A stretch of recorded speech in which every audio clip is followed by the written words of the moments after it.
Glória a Deus. Amém, irmãos. Vamos meditar um pouco na palavra do Senhor. Rafael, quer falar? O complemento do o vaso do olheiro. Como o vaso que o olheiro fazia de barro, se lhe entregou na mão, tornou a fazer dele outro vaso, segundo bem lhe pareceu. Então veio a palavra do Senhor: Não poderei eu fazer de vós, como fez este olheiro, ó casa de Israel? Glória a Deus. A aplicação é que Ele pode nos restaurar, nos refazer, né? Louvado seja o Senhor. Pois bem, irmãos, dando sequência ao nosso estudo acerca do sexto mandamento, mandamento que diz para não matarmos, hoje eu queria meditar com vocês sobre um assunto que tem muito a ver com não matar, que é a pena de morte, a pena capital, que é o castigo que é dado, que era e que ainda é dado em alguns países, e que não consiste apenas em uma prisão, não consiste em apenas deixar o criminoso preso ou fazê-lo pagar uma multa. Não é algo financeiro, mas é um castigo que consiste na retirada da vida da pessoa, né? Matar aquela pessoa que cometeu um crime. E quando se fala em pena de morte, talvez algumas pessoas logo associem a pena de morte a países não democráticos, a países onde o governo é um governo totalitário, é um governo que não dá liberdade para as pessoas, é um governo extremista. Algumas pessoas podem associar, só tem pena de morte onde existe fundamentalismo religioso, né, onde existe exagero, em países totalitários, em países onde não há liberdade, onde não há democracia. E, de fato, quando nós olhamos os 20 países que executaram criminosos em 2022, 20 países, nós temos quase 200 países oficiais no mundo. Desses 220, ou seja, 10%, executaram criminosos, julgaram e executaram criminosos em 2022, no ano retrasado. E desses 20, a maioria são de governos, digamos assim, não democráticos, como no nosso país. Foram eles o Afeganistão, Bangladesh, Belarus, China, Egito, Irã, Iraque, Japão, Kuwait, Mianmar, Coreia do Norte, Palestina, Arábia Saudita, Singapura, Somália, Sudão do Sul, Síria, Vietnã e Iêmen. Então você olha para esses países e você nota que em muitos deles existe um fundamentalismo, existe um exagero em relação à própria religião. Porém, não em relação a todos. Porque dentre os 20 países que executaram criminosos, está os Estados Unidos da América. Nada menos do que a superpotência da nossa época, um país, inclusive, de maioria protestante, de maioria cristã. Não é em todos os estados dos Estados Unidos que a pena de morte é legalizada, mas em muitos deles, sim. E houve execuções nos Estados Unidos em 2022. Então, daí nós já podemos concluir, irmãos, que vários cristãos acreditam, apoiam a pena de morte. Mas a pergunta é: e Deus? O que é que Deus... É um assunto polêmico, né? É um assunto polêmico. Mas o que é que Deus pensa sobre isso? Será que Deus é a favor? Será que Deus é contra a pena capital, a pena de morte? No caso, por exemplo, de alguém que tira a vida de outra pessoa. O que é que Deus diz sobre isso na sua palavra? É o que nós queremos começar a descobrir agora. E não há outra maneira de nós descobrirmos a vontade de Deus, senão abrindo a palavra de Deus. Então nós iremos ler, não muitos, mas alguns versículos que falam sobre esse assunto, tanto na antiga aliança, como também na nova aliança. Vocês sabem que nós temos 2 testamentos. Nós temos o Velho Testamento e nós temos o Novo Testamento. E às vezes, um assunto é tratado de uma forma no Velho e de outra forma no Novo. Por isso, nós precisamos ler tanto o Velho como também o Novo Testamento. Ok? Entendido até aqui? Então, qual é o assunto sobre o qual nós iremos tratar? Qual a visão de Deus sobre a pena de morte? Não vamos discutir aqui se no Brasil tem que ter ou não ter, se ia funcionar ou não ia. A questão principal não é essa. A questão principal é o que Deus revelou sobre esse assunto na sua palavra, tanto no Velho Testamento como também no Novo Testamento. Eu acho que hoje a gente só vai ficar no Velho, tá? Mas vamos meditar nesse assunto com calma, pedindo que Deus se revele acerca da importância da vida para todos nós. Vamos começar então abrindo lá em Gênesis, capítulo 9. Eu estou com pena desse gato, eu não sei o que ele tem, se é fome, se está querendo chamar atenção. Ele ficou ali em cima essa madrugada, será?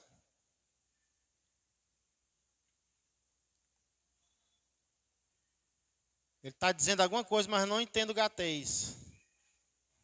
Aí está lá em cima querendo descer, ó. Coragem agora. Olho no lance. Vai. Oh, meu pai. Ele quer descer. Ele ou ela. Vamos lá. Gênesis, Rivani vai lá socorrer. Bombeira, Rivani vai socorrer o gato. Gênesis 9. Vamos ler os versos de 1 a 7. Qualquer pergunta, comentário, fique à vontade, tá bom? O microfone está por aí, né? Amém. Amém? Primeiro livro da Bíblia, livro de Gênesis, capítulo 9, versos de 1 a 7. Pulou. Ei, foi a Rivani que empurrou? Não estou vendo ele se mexendo mais, não. Vamos lá, não deixar que nada nos distraia, né? Amém? Gênesis 9, a partir do verso 1. Está aqui. Abençoou Deus a Noé e a seus filhos e lhes disse: sede fecundos, multiplicai-vos e enchei a terra. Pavor e medo de vós virão sobre todos os animais da terra e sobre todas as aves dos céus. Tudo que se move sobre a terra e todos os peixes do mar, nas vossas mãos serão entregues. Tudo que se move, verso 3. Tudo que se move e vive, ser-vos-á para alimento. Como vos dei a erva verde, tudo vos dou agora. Carne, porém, com sua vida, isto é, com seu sangue, não comereis. Certamente requererei o vosso sangue, o sangue da vossa vida. De todo animal o requererei. Como também da mão do homem, sim, da mão do próximo de cada um requererei a vida do homem. Se alguém derramar o sangue do homem, pelo homem se derramará o seu, porque Deus fez o homem segundo a sua imagem. Mas sede fecundos e multiplicai-vos, povoai a terra e multiplicai-vos nela. Essa é a nossa primeira leitura, então vamos orar, pedindo a Deus que nos ilumine. Mais uma vez, querido Deus e amado Pai, nós a Ti clamamos, a Ti buscamos em oração, Senhor. Como é maravilhoso Te conhecermos, entendermos a Tua vontade, Pai. Como é bom, Senhor, entendermos que as Tuas palavras fazem sentido para nós. Não é por causa da nossa capacidade humana, é porque o Teu Espírito tem nos auxiliado em todas as nossas fraquezas, Pai. Muito obrigado por termos chegado até aqui, obrigado por este dia, primeiro dia da semana, primeiro dia do mês de setembro, Senhor. Já chegamos em setembro, porque o Senhor nos conduziu até aqui, Pai. Muito obrigado. E como a Tua serva orou no início deste culto, nós já consagramos este mês em Tuas mãos. Não há mãos melhores, Senhor, para colocarmos a nossa vida, colocarmos o nosso passado, presente e futuro, do que nas mãos daquele que não apenas nos criou, mas com amor nos salvou. Muito obrigado, nós entregamos este momento em tuas mãos, aqueles que aqui estão, aqueles que não puderam estar, como também aqueles que nos acompanham pelas redes sociais, que todos sejamos abençoados, como o Senhor ordena aqui que nós sejamos, em nome de Jesus Cristo. Amém e amém. Irmãos, eu creio que deu para vocês perceberem que o que aqui é narrado acontece após o dilúvio. Por conta da maldade humana, especialmente da violência, Deus faz descer, derramar água sobre a terra, águas essas que destroem toda a vida, com exceção de Noé, da sua família e dos animais que estavam na arca. Agora no capítulo 9, Deus chama Noé, que representa ali os sobreviventes, a raça humana, e Deus mostra alguns desejos ou alguns projetos que ele tem. Algumas coisas vão mudar daqui para frente. Mas perceba que Deus começa abençoando, né? Deus abençoa a Noé, assim como ele abençoou a Adão. Agora, nesse recomeço, ele abençoa também aquele que vai dar continuidade à raça humana, ou seja, Noé e toda a sua família. E aí, pela primeira vez, Deus fala sobre o medo. O sentimento de medo, agora, ele será uma realidade. Depois que o pecado entrou no mundo, Deus fala que os animais sentirão medo dos seres humanos. Nós sabemos que muitas vezes é o contrário, né? Às vezes nós, seres humanos, temos medo dos animais, especialmente os animais selváticos, né? As mulheres têm medo até dos não selváticos, né? Mas o ser humano, ele às vezes tem medo. Mas na verdade Deus diz que o medo, ele seria uma característica dos animais em relação a nós. Então perceba que o pecado, ele traz toda sorte de sentimentos que nós não deveríamos ter. Qual foi a primeira reação de Adão e Eva depois que pecaram, quando eles ouviram a voz de Deus? Gênesis vai dizer que eles tiveram medo e se esconderam, né? Então, antes do pecado havia comunhão, havia intimidade entre Criador e criatura. Agora, quando o pecado entra, existe uma distância, um distanciamento, existe um medo. Diferentemente do temor. Temor é bíblico, é saudável, mas o medo não. O medo nos afasta de Deus. Então, o medo seria algo contra o qual nós precisaríamos lutar depois que o pecado entrou no mundo. E ainda hoje a gente sente medo, né? A gente sente medo do que é real e a gente sente medo até do que não é. A gente imagina perigos, a gente imagina inimigos que nem existem. E o que é que isso tem trazido, irmãos? Doenças e mais doenças para o ser humano, né? Hoje existe síndrome do pânico. Obrigado, Lu. Existe síndrome do pânico e um monte de outras coisas por causa do pecado. O pecado, ele vai se agravando na sociedade, trazendo mais doenças para nós, né? Então Deus diz que o medo nos animais iria surgir. E aí Deus fala de outra mudança. Você percebeu? Que outra mudança é essa? Além do sentimento, da sentimental, Deus fala também sobre uma mudança alimentar. Por quê? Porque antes do pecado, a raça humana era vegetariana. A raça humana só comia verde, só comia fruta, só comia... Deus fala aqui, inclusive, que tinha dado a erva do campo.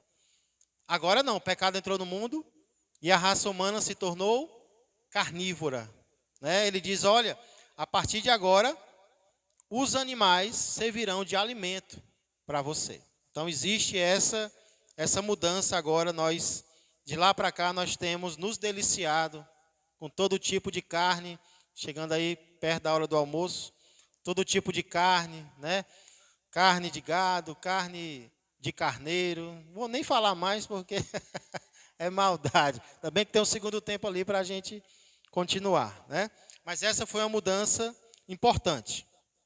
E aí, falando sobre animais, Deus cita uma exceção. Porém, não se alimentem do animal ainda com sangue.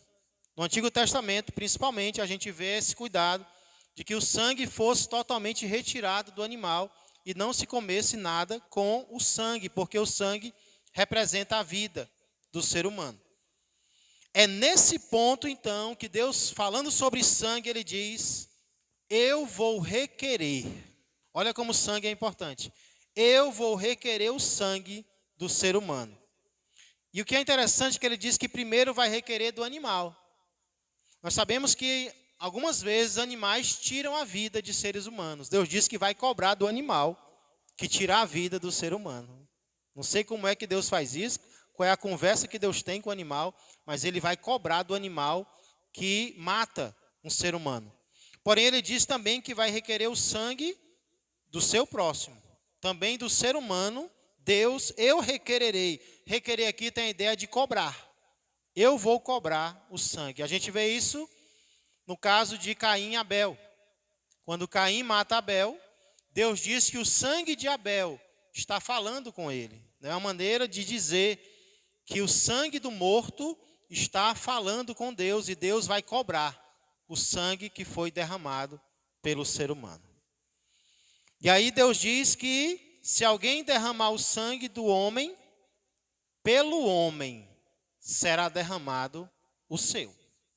Então aqui nós já vemos uma indicação sobre a pena de morte causada pelo ser humano. O ser humano que tira a vida de alguém, Deus diz, pela vida de outro alguém, a dele será tirada. Qual é o motivo que Deus dá para isso, irmãos? Por que Deus diz que vai requerer o sangue do ser humano?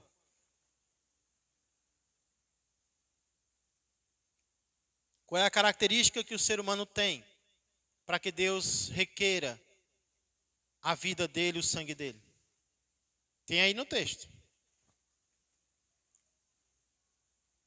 Sim, mas tem algo no ser humano que não tem no animal.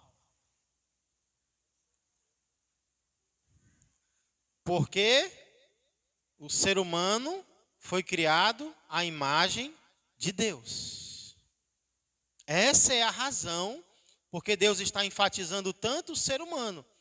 É porque o ser humano tem algo que os animais não têm, que é a imagem dele.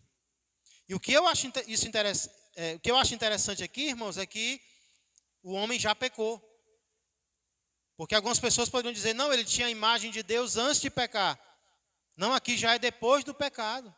E Deus diz que o ser humano ainda carrega a imagem dele.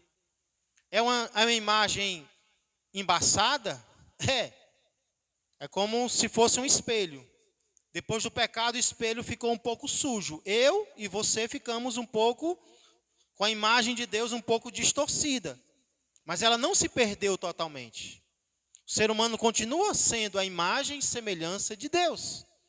E isso, inclusive, vai ser aperfeiçoado, vai ser restaurado através de Cristo.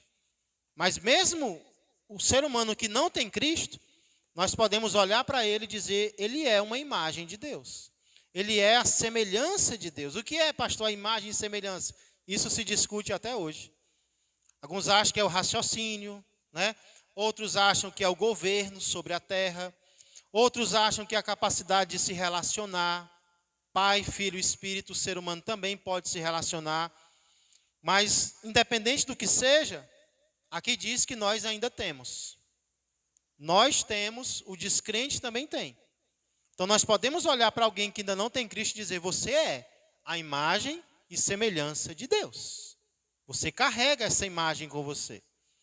Então preste bastante atenção nesse motivo, porque no final eu quero fazer uma aplicação sobre ele, não em relação à morte, a assassinato, mas outra coisa que nós também não podemos fazer com o ser humano, porque ele é a imagem e semelhança do Senhor.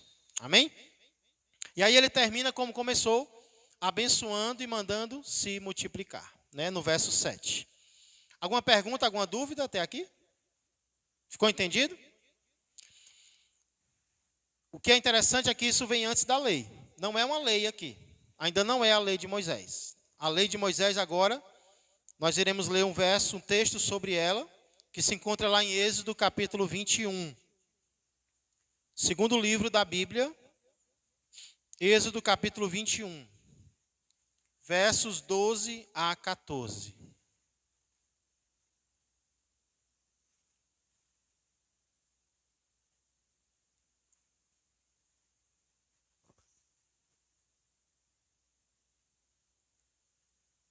Em Gênesis, Deus não dá muitos detalhes. Aqui em Êxodo, sim. Ele dá um pouco mais, ele detalha um pouco mais. Êxodo 21, versos 12 a 14, dizem assim: quem ferir a outro, de modo que este morra, também será morto. Verso 13. Porém, se não lhe armou ciladas, mas Deus lhe permitiu caísse em suas mãos, então te designarei um lugar para onde ele fugirá. Se alguém vier maliciosamente contra o próximo, matando-o à traição, tirá-lo-ás até mesmo do meu altar, para que morra. Linguagem forte, né? Aqui, linguagem legal. Irmãos, aqui nós vemos o que os códigos penais hoje chamam de tipos de homicídio. Os códigos penais, eles tratam de diferentes tipos de homicídio. Um deles é o homicídio culposo. Quem sabe o que é o homicídio culposo?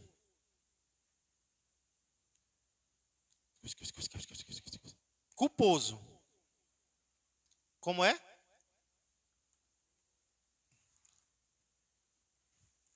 A gente confunde, né? Porque o nome dá a entender culpa, então é porque ele quis. Não.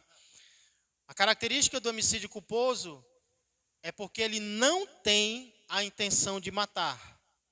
Apesar dele ter culpa, ele tem culpa, mas ele não tem o objetivo de matar. Ele não tem a intenção de matar. Não quer dizer que ele é inocente, porque ele teve um descuido. Ele teve é o que o Código Penal chama de negligência ou imprudência. É alguém que foi imprudente. Por exemplo, alguém que se embriaga e vai dirigir. Ele faz isso porque ele quer matar alguém? Não. Ele não tem essa intenção clara. Mas ele assume a culpa. Por quê? Porque ele não deveria ter se embriagado. Então ele tem culpa no cartório, é que nem o Chaves, né? Foi sem querer, querendo. Exatamente, trazendo para os dias de hoje seria isso aí que a Rivani falou, essa gíria aí da Rivani, né? Um vacilo.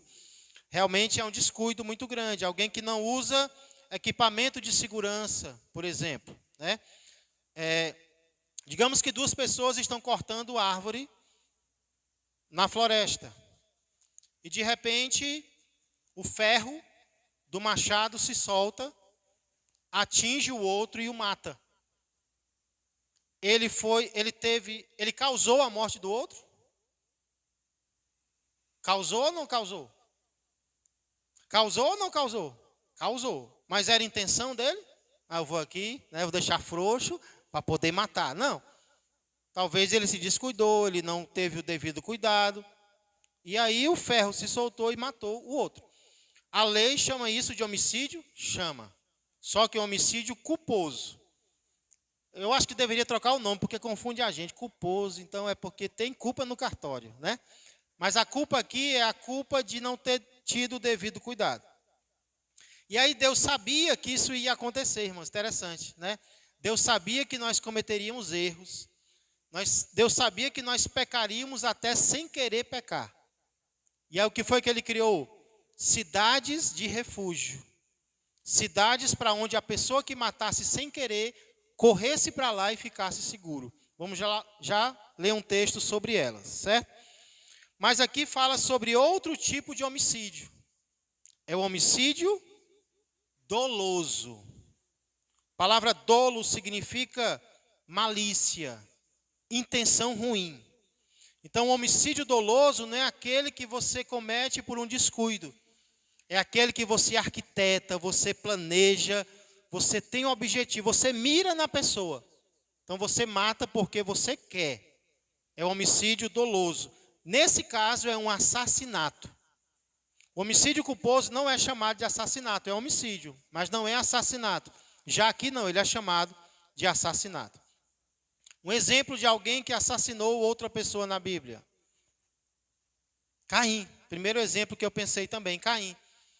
Irmão, vamos no campo, né? Vamos ao campo.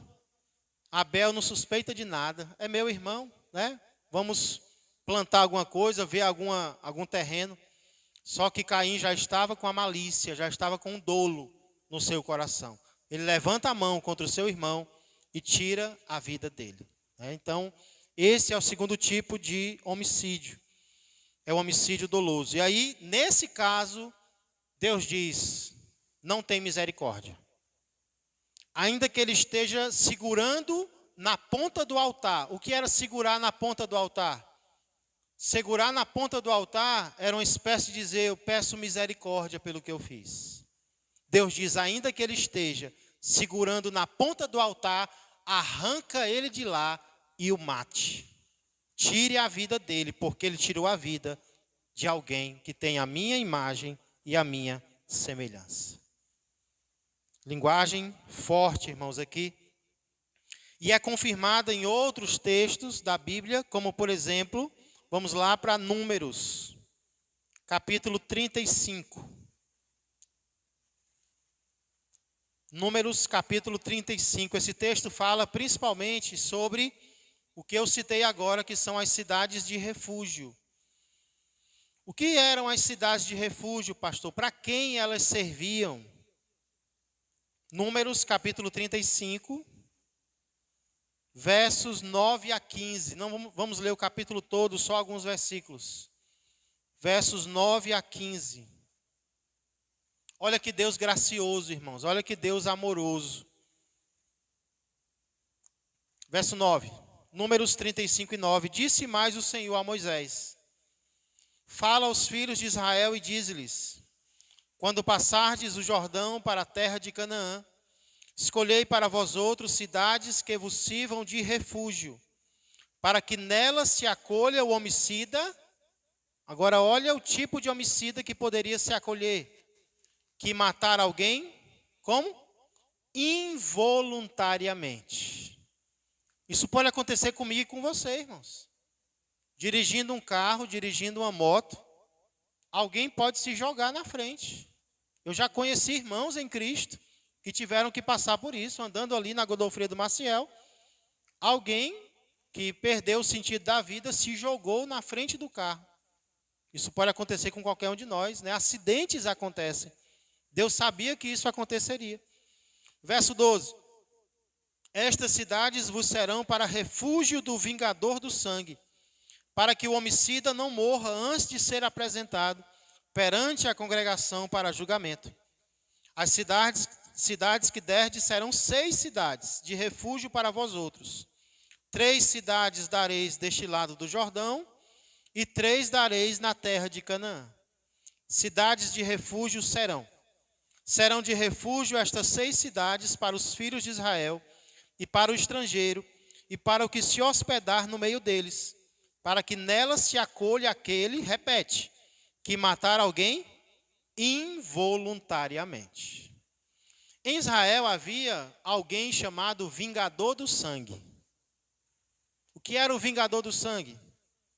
Era um parente da vítima que tinha a permissão de Deus para vingar o morto. Então era uma espécie de justiceiro, né? Tem aqueles filmes de justiceiro que de manhã a pessoa bem bonzinha, aí de noite veste uma capa e vai perseguir os bandidos. Pois é, em Israel tinha alguém parecido, permitido por Deus. Para quê? Para que fizesse justiça. Então essa pessoa podia correr atrás de quem matou. Ele corria atrás de quem tirou a vida de alguém. Esse que tirou a vida sem querer, para onde que ele corria? Corria para a cidade de refúgio. Na hora que ele entrasse na cidade de refúgio, o vingador não poderia pegá-lo. Ah, então foi sem querer, né? Pois vai ser julgado, viu? Vamos esperar o julgamento agora. Então o julgamento transcorria, e se fosse provado que foi sem querer, aí ele ficaria livre, desde que ele permanecesse na cidade de refúgio. Irmãos, isso para mim é uma ilustração muito clara do Senhor Jesus Cristo, né? Nós sabemos que muitas vezes nós nascemos em pecado e às vezes nós pecamos até sem nos darmos conta. Você já cometeu um pecado e você só percebeu que pecou depois? Tem pecado que a gente comete querendo, né? Mas tem pecado, eita, pequei. Deus sabe que isso vai acontecer conosco. E o sangue de Cristo, ele já nos lava, já nos protege destes pecados. Agora, temos que permanecer na cidade de refúgio, né? Ah, Deus me perdoou, agora eu vou ali passear no mundo. Eu vou ali sair um pouco da presença de Deus, ó. Você só está protegido dentro da cidade que Deus projetou para você. Essa cidade é o Senhor Jesus Cristo, né? Se saísse, o vingador te encontrasse, ele ia te matar. Ele tinha esse direito, ele tinha essa permissão. Então nós não temos permissão, irmãos, para sairmos da presença de Deus. Temos que permanecer. Rafael. Pastor, interessante que tanto o culposo como o doloso, ele tem uma consequência. Sim. Né? O doloso, eu estava pesquisando, ele tem de 1 a 3 anos. Culposo. O culposo, exatamente. O doloso, ele tem de 6 a 20 anos de cadeia. Exatamente. E eu vejo essa ilustração que você trouxe agora, né, do refugiado que vai para essa cidade de refúgio. Eu vejo isso também como uma consequência, porque digamos que o que cometeu o homicídio, né, ele seja um pai de família. Ele vai ficar distante da família, dos filhos, né, das filhas. E isso talvez seja também até como uma consequência, né? É o que eu vejo, né? Como você falou também, do sangue de Jesus. O Senhor Jesus realmente ele é o nosso refúgio. Né? Quando nós cometemos o pecado, Ele está disposto a perdoar e purificar de qualquer injustiça. Mas se nós permanecermos no pecado, a gente acaba colhendo a consequência do nosso erro, né? Até o arrependimento, né? Sim. Até mesmo, Rafael, quando a gente é descrente e a gente comete pecados, esses pecados eles podem continuar trazendo consequências. A diferença é que agora Deus vai estar conosco nos ajudando, né? Mas, por exemplo, alguém que assassinou antes de ser crente, ele pode continuar cumprindo uma pena depois. Claro que com a misericórdia de Deus ali ajudando ele, né? Mas ele vai continuar. E aí, foi muito importante você tocar nesse ponto, porque aí eu não vou ter cuidado, não é só com a intenção de matar. Eu vou ter cuidado também com a possibilidade de eu matar alguém. Porque, irmãos, eu confesso, as primeiras vezes que eu estudei sobre esse assunto, Deus tocou meu coração sobre a forma como eu estava dirigindo. Porque às vezes aqui mesmo, dentro do bairro, né, eu dirigia com uma velocidade que eu confesso que eu não deveria. E às vezes eu era até avisado pela minha esposa, dirige mais devagar. Eu disse, não tem problema não, né? Os Uber hoje, rapaz, a gente nunca ora tanto como a gente ora quando está numa moto. Porque, irmãos, alguns dias atrás eu peguei um Uber de moto. E, rapaz, era orando direto. Porque a pessoa exagera, né? Quer pegar mais corridas e tudo. E aí, em um caso como esse, uma criança cai de uma calçada, digamos assim, né? E ela morre. Isso não é um acidente, porque eu estou acima da velocidade. Seria um acidente se eu estivesse dentro da velocidade permitida, sem ingerir bebida alcoólica, tudo bem direitinho, aí uma criança cai ou vai para cima, é um acidente. Mas se eu assumo alguma culpa que eu não deveria, se eu estou acima da velocidade, se eu ingerir bebida alcoólica, então eu já assumi uma culpa. Não é um dolo, eu não tive a intenção, mas eu possibilitei uma morte. Por isso tem a consequência, Rafael. Porque às vezes é uma negligência de alguém, né? Não prestou atenção no machado. Aí o ferro se soltou. Por que você não olhou a ferramenta? Já que tinha uma vida ali próxima de você, vamos olhar a ferramenta, irmãos, né? Tem uma lei no Antigo Testamento que fala sobre construir um parapeito na casa. Olha como Deus se importa com os detalhes. Quando fizeres uma casa, quando fizeres um andar, não a construirás sem o parapeito. Ou seja, alguém constrói um andar em cima de uma casa e deixa livre, o que ele está assumindo? Qual é o risco que ele está assumindo? De alguém, uma criança, subir lá e cair. Ah, foi um acidente. Não. Foi uma negligência. Por isso, tinha escape? Tinha. Mas ia ter que morar lá. Para a gente aprender a ter mais cuidado com a nossa vida e com a vida dos outros. É algo valioso, irmãos. Precisamos ter muito cuidado com isso, né? Então, a forma como a gente dirige, coisas na nossa casa. Pregando domingo de manhã, alguns anos atrás, sobre essa lei, Deus me mostrou que na minha casa tinha um risco. Tinha uma tomada que tinha se quebrado e eu tinha deixado lá. Porque era na minha mesa, era só eu que mexia e eu tinha deixado lá descoberta, digamos assim, né? Aí eu estudando esse texto, opa, peraí, eu estou errando, Senhor. Fui lá e cobri, taquei fita isolante, depois troquei. Ah, então eu tenho que ter cuidado com as possibilidades de acidentes que podem acontecer. Dentro de casa acontece muito isso, né? Então, até sobre isso Deus nos adverte, Deus nos fala. Amém? Entendido até aqui? Pastor, e se fosse com intenção, se a pessoa matasse intencionalmente, ele poderia ir para a cidade de refúgio? Olha o verso 16. Todavia, se alguém ferir a outrem com instrumento de ferro e este morrer, é homicida. O homicida será morto. Ou se alguém ferir a outrem com pedra na mão que possa causar a morte, e este morrer, é homicida. O homicida será morto. Está com a pedra na mão? Está querendo o quê? Né? O homicida será morto. Ou se alguém ferir a outrem com instrumento de pau que tiver na mão, que possa causar a morte, e este morrer, é homicida. O homicida será morto. O vingador do sangue, ao encontrar o homicida, matá-lo-á. Agora olha o verso 20 e 21. Se alguém empurrar a outro com ódio, ou com mau intento, lançar contra ele alguma coisa e ele morrer, ou por inimizade, estava no coração, o ferir com a mão e este morrer, será morto aquele que o feriu. É homicida. O vingador do sangue, ao encontrar o homicida, matar-lo-á. Então não havia misericórdia, irmãos, para quem matasse intencionalmente. Estamos no Antigo Testamento, depois nós vamos ver se no Novo Testamento isso muda. Mas talvez alguém pergunte, pastor, mas Deus não era misericordioso e ele não é? Porque ele estabelece uma pena tão grave para alguém? Irmãos, existem motivos para isso. Primeiro, nós já vimos que a imagem e semelhança de Deus no homem. Segundo motivo, por prevenção. Nós sabemos que, infelizmente, o sentimento de impunidade, ele incentiva o crime. Se a sociedade perceber que você pode cometer um crime e nada vai acontecer com você, isso vai incentivar pessoas a cometerem mais crimes. Se, porém, tiver uma lei rígida, né, uma lei pesada, sobre quem tirar a vida de alguém, vixe, eu morro.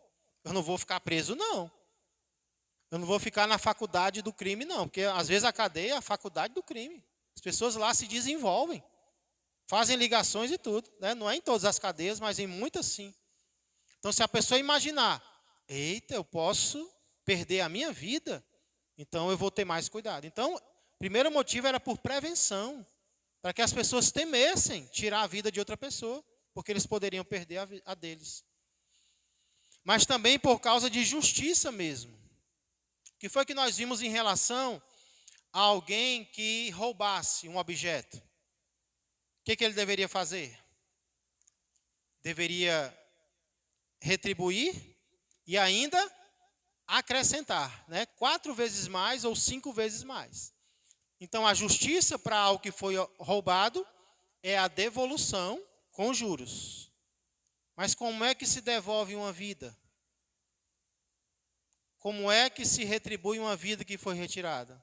Aí, nesse caso, é olho por olho, dente por dente, vida por vida. Justiça será feita, né? E não é de alguém da família, como no Código de Hammurabi. Se um pedreiro construísse uma casa e essa casa matasse o filho do dono, o filho do pedreiro seria morto. Deus diz que não, é quem tirou a vida vai ter que morrer. Então é vida por vida. Amém? Esses, então, são alguns textos do Velho Testamento que falam sobre a pena de morte. Um deles antes da lei e outros da própria lei. E o que esses textos mostram é que, pelo menos no Antigo Testamento, Deus é contra ou a favor da pena de morte? A favor, né? O que a gente precisa responder é se no Novo Testamento isso continua ou isso muda. Mas isso é um assunto para um próximo domingo. Mas antes, irmãos, eu queria só, para a gente concluir, fazer uma aplicação sobre, não sobre assassinato, mas sobre uma característica que o ser humano tem, e que eu citei, que ele carrega mesmo depois do pecado, que é a imagem de Deus. E nós vimos lá em Gênesis que a imagem de Deus é a razão para eu não poder derramar o sangue de outra pessoa, não é verdade? Porém, a imagem de Deus também é o motivo para nós não fazermos outra coisa com o nosso próximo. Você sabe que outra coisa é essa? Vamos lá para Tiago 3, só para a gente concluir. Tiago 3, 7 a 12. Aqui é algo mais próximo da gente, né? Algo que a gente pode fazer a qualquer momento, mas não deve. Tiago capítulo 3 fala sobre o poder da língua, o poder das palavras. A gente acha que não é só palavras, né? Para Deus não. As palavras têm poder, né? Não é mágica. Vou ganhar na Mega Sena, vou ganhar na Mega Sena, vou ganhar. Não. Não é mágica, não é misticismo, mas tem poder de influenciar alguém. As nossas palavras podem influenciar, inclusive nós pais precisamos ter muito cuidado com o que nós dizemos para os nossos filhos, né? Tiago 3, a partir do 7 diz: pois toda espécie de feras, de aves, de répteis e de seres marinhos se doma e tem sido domada pelo gênero humano. A língua, porém, nenhum dos homens é capaz de domar. É mal incontido, carregado de veneno mortífero. Agora olha o verso 9. Com ela bendizemos ao Senhor e Pai. Também com ela amaldiçoamos os homens, feitos à semelhança de Deus. De uma só boca procede bênção e maldição. O que Deus pensa sobre isso? Meus irmãos, não é conveniente que estas coisas sejam assim. Acaso pode a fonte jorrar do mesmo lugar o que é doce e o que é amargoso? Acaso, meus irmãos, pode a figueira produzir azeitonas ou a videira figos? Tampouco fonte de água salgada pode dar água doce. O que Tiago está dizendo? Não é conveniente eu usar a minha boca para propósitos tão contrários. Com a minha boca eu louvo a Deus, eu exalto a Deus, e com a mesma boca eu amaldiçoo o ser humano, que é a imagem de quem? Do Deus que eu acabei de louvar. Então, diretamente eu estou louvando a Deus, mas indiretamente eu estou amaldiçoando ao meu Senhor. Tiago diz, isso não pode continuar. Eu não posso aceitar isso na minha vida.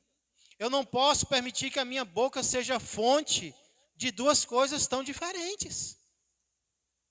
Minha boca tem que ser para abençoar, tem que ser para louvar, para exaltar a Deus. Então, a aplicação que eu faço aqui, não em relação a assassinato ainda, né? É que tenhamos cuidado. Não apenas em não tirar a vida dos seres humanos, mas também em não amaldiçoá-los. em não usar a minha boca para destruí-los, para acabar com eles, porque isso também não agrada a Deus. E qual é o motivo? A imagem e semelhança de Deus está neles. Então não é pelo ser humano apenas, irmãos, é pela imagem que ele carrega. Eu tenho que olhar para o ser humano e ver o meu Criador em vocês, né? Vocês têm que ver o Criador em mim. Nós temos que ver o Criador no mendigo que mora na rua. Ele está mendigo, mas ele é imagem e semelhança de Deus. Então eu tenho que abençoá-lo, tenho que ajudá-lo como eu puder. É muito profundo, né? É muito grave, é muito importante. As palavras que nós dizemos para alguém também são uma forma de assassinato, que nós devemos evitar nas nossas vidas. Amém? Vamos orar, vamos ficar de pé, vamos encerrar. Creio que ficou claro que no Antigo Testamento Deus é a favor. E no nosso próximo estudo, se Deus quiser, nós vamos continuar vendo agora o Novo Testamento. Se Deus continua assim ou Ele trata de outra maneira. Amém? Senhor Deus, amado Pai, eu quero agradecer, Senhor, sempre pela Tua palavra, pelos erros, Senhor, que nós descobrimos lendo essas Escrituras. Não nelas, Senhor, mas em nós. Quantos erros precisam ser consertados, Pai. Quantos equívocos, alguns intencionais e alguns não.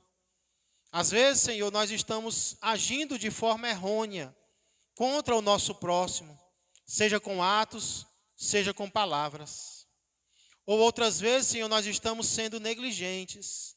Nós não estamos cuidando corretamente de quem está ao nosso redor. E nos perdoa por isso também, Senhor. Nos perdoa e nos ajuda a identificar, Pai, possíveis perigos para a vida de quem quer que seja. Nós não queremos, Senhor, carregar o sangue de ninguém nas nossas costas. Mas eu também agradeço, Pai, porque o Senhor Jesus Cristo veio também para perdoar aqueles que cometeram estes atos no passado, Pai. O Senhor tem salvo, o Senhor tem perdoado vidas de assassinos que se arrependeram e que verdadeiramente se entregaram a Ti. Muito obrigado, Senhor, porque o sangue de Jesus nos purifica, não de alguns, mas de todos os pecados. Que possamos agradecer por tamanha graça, por Jesus Cristo ser a nossa cidade de refúgio. Obrigado porque deu tempo a gente alcançar esta cidade, Senhor. E dela nós não queremos sair jamais. A nossa segurança está em Ti, Cristo Jesus, nosso Senhor e Salvador, no nome de quem eu oro e já agradeço. Abençoa, Pai, o dia de hoje, o culto logo mais à noite, que possamos continuar lembrando de Ti. Que a graça do Senhor, que o amor do Pai e que a comunhão do Espírito Santo permaneçam e cresçam mais e mais na vida e na família de todos vós. Um ótimo dia a todos, que Deus vos abençoe.